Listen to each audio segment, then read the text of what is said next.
Story time, guys. This is story time. This is it. I don't know if you want to get your tea.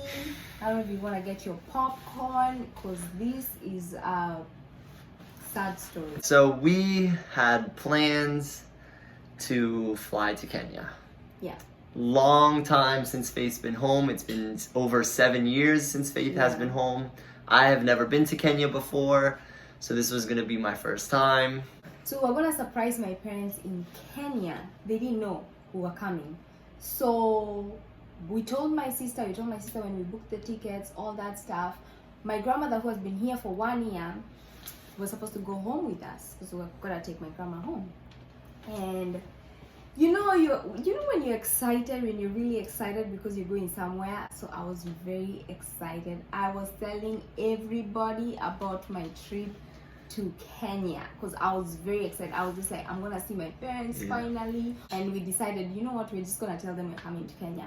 We told them. My mom was super excited. We started packing, and you know, parents are like, nilete, bring me this, bring me that. And we were packing. Packing was a nightmare. When I tell you packing was a nightmare, oh my goodness. We packed more stuff that was not our own, that were gifts, than our own stuff. Yeah. You know, when you have to travel, you need a COVID test. And it was chaos because we were trying to look for somewhere where they could get a COVID test done. I had gotten the COVID test done before, and that did not feel nice. It's something that goes inside your nose, and I'm like, what kind of memories are you trying to get from my brain? Because what is going on? So Lucas, was his first time getting tested. We took our shosho with us, and we got tested. We got our funny thing is, Lucas and my shosho got their results back on Sunday at like 6. So this was the first little scare, is Faith didn't get her results back with us. My results didn't come until 11:15 p.m. that night. And I was just like, wait, the whole time I had not gotten my results. I was like, Are you positive? Going on? Am I positive? And they're holding my results back. Yeah. What is going on? And I was just like, what is wrong? Like, I was so confused. So my results came. I was happy. We went to printed them out. Now going to the airport, let Lucas take over because I might start crying. Yeah, so we had all of our bags packed, and my mom picked us up to go to the airport, and we, were traveling with Shosho and Faith's aunt, and Faith's uncle was also driving because we had to take multiple cars. And so we finally all arrived at the airport. We unload our bags, and we were very excited at this point. So we bring our bags inside the airport. We're ready to check in. So Faith's aunt first checks in. She gets her tickets, and then they take her bags, and then it was our turn, and we go, and they tell us that we don't have tickets. She scanned my passport, Lucas's passport. She's like, I don't see any ticket reservation. Then she scanned my shosho and my aunt, and they are like, these two are good, but you two are not good. And I'm like, guys, what is going on? I was just like, can somebody please explain what's going on? We thought everything was good, and we then at that point heard from the lady that the problem was on the credit card company end. So at this point, Faith is calling the credit card company. I'm calling the credit card company. It was chaos. I called my mom. She's calling the credit card company. So we're all just trying to get a hold of somebody that can help us. This lady is saying it could have been fraud, and I'm like, connect me to somebody. Like, connect me to somebody right now who can explain what happened. So I get so irritated, and I start crying. So I give the phone to Lucas. And Lucas starts talking to them. Like, I'm seeing Lucas, and I'm like, how is he calm? Like, I'm supposed to be traveling home for the very first time since I came to this country. How is this man calm? It wasn't that I wasn't disappointed at all. I guess I had to keep myself together because Faith had kind of lost it. So I had to stay calm. I had to be able to talk to the people on the phone. So that's what we were doing, and at this point I'm talking to the guy who now understands the whole problem, and he said it was a miscommunication with the credit card company and the airline, so it wasn't our fault. They gave us the travel information but somehow didn't give us seats aboard the plane, so they're trying to reassign us new seats on the plane that's about to leave, and mind you, we have to be checked in at this So our flight was terminal. at 6:05. We Yeah. were supposed to be checked in by 5:05. and it was like 40 minutes. We So, had only yeah. 40 minutes before they closed check-in. So he said, he gets off the phone, he says, look, we'll call you back in 30 minutes or less and the problem will be resolved. So I say, okay, great, thank you. I hang up and we're just waiting now. We're just Yeah. waiting, and this is like the I'm telling you, longest. it was the longest wait of 40 my minutes. life. Like, can you imagine? They're closing at 5:05. We keep going to like the desk, and you're like, "Do we have tickets? Do we have Yeah. tickets?" Yani, this woman was looking at me like I'm crazy. Like, it was. Like, can you imagine being there but you can't fly? We have all of our bags packed. Faith Shosho and her aunt are all ready to go, and we're here.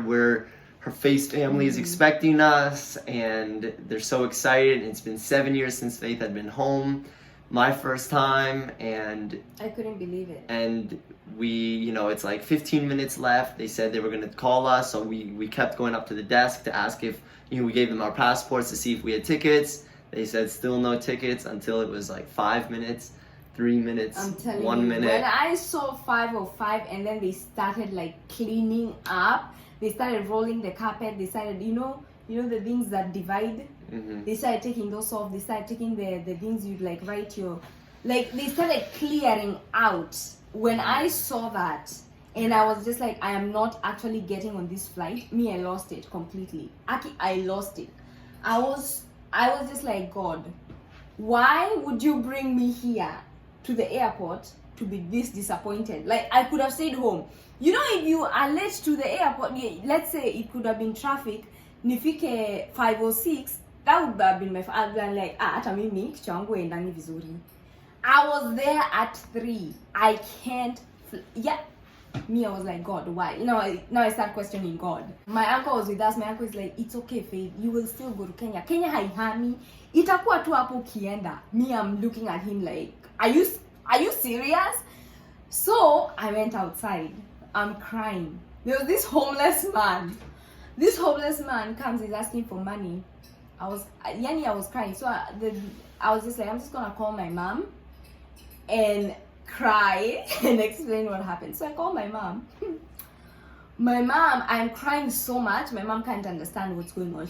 I was sounding like somebody who had been hurt, but I was hurt emotionally. I sounded like somebody who had been physically hurt, like somebody had beaten me so much. My mom is like, give the phone to Lucas. Let him explain to me what's going on. I'm crying. Lucas is busy preaching about Jesus with this homeless man. I look at him and I'm like, I'm here crying. You're busy preaching. Like what? Like, I'm trying to make that connection. I can't. I knew, okay, so I had can't been consoling understand. Faith at this point for like 45 minutes. I was there, I was holding her, I was like, it's okay. I was encouraging her for 45 minutes. Then this man comes, and I just had to talk to him for a few minutes at least. But then I know my wife. I knew exactly what she was thinking, and then I knew she was gonna say, how are you talking with this man when I'm over here crying? So I kept it real short with this man. I just talked to him and I said, hey, look, my wife is over here. I have to be with her. And so I left the man. So I was thinking about you the whole time. So he came, he talked to my mom, he consoled me. Then my dad got on the phone. My dad was like, it's disappointing, it's okay, you'll be fine. And I was just like, well, there goes opportunity going, bye, bye, bye, bye, bye, bye. I was not thinking. Let me tell you something. When you are disappointed and when you're hurt, you don't think straight. I had $100 bill in my pocket. This homeless man, I'm telling you, when I'm hurt or when like I've been crying, I don't use my head. Like literally, sense leaves me. So I was walking to give this man this $100 bill. It dropped. We've spent like a good 3.5 minutes talking with him. Yeah, and then my uncle was like, why are you dropping money? I picked it up, and then he was like, get in the car. Because he saw how much confusion I had in my head. He told me to get in the car. And then he asked me, what does this guy want? So the guy was walking towards the $100 bill. And he's like, you wanted to bless me with that? And I was like, I'm just going to close this door. So my uncle asked me, what does he want? And I was like, he wants money. So my uncle gave him money. Every homeless man. Hey, me that day. But I'm glad I'm fine. I'm Yeah. pretty sure this is a lesson God was trying to teach us. It's just a about test. something. It's a test. Patience, we have to persevere. And we have to trust God in everything. I remember a couple of days I had prayed that if nothing goes smooth, that we will be able to rely on God and to trust in God, because He literally like knows why things happen. Yeah, God knows what's And, best, and like, if we He just wasn't have in to- control, Mhm. if He wasn't in control and He didn't know what was best, then He wouldn't be God. And today I was listening to Ravi Zacharias. If you have never listened to Ravi Zacharias, please listen to him. When I can't remember his name, he's going into battle. God told him. I think it's the middle verse of the Old Testament. It's the verse in the middle. It says, Of the whole "Do Old not, Testament? yeah, do not be discouraged, and do not be afraid. The battle belongs to me." He was telling somebody they were going into battle, and I was just like, you know what, God, I just surrender this. Whatever happens, happens. I'm just surrendering it to you, because at this point, there is nothing I can do. I just need to trust in the Lord. Yep. I'm laughing now. Monday, I was not laughing. It's Yeah, just she funny. was crying. It's just funny. It's a funny story. You can laugh But if you want to laugh. anyway, disappointments, and it was stressful, very, very stressful day. But we're trusting God that He's got what's best for us, and we're praying that His will be done, not ours, right? Yep. All right, guys. God bless you all, and we will be back soon with another video. Take care.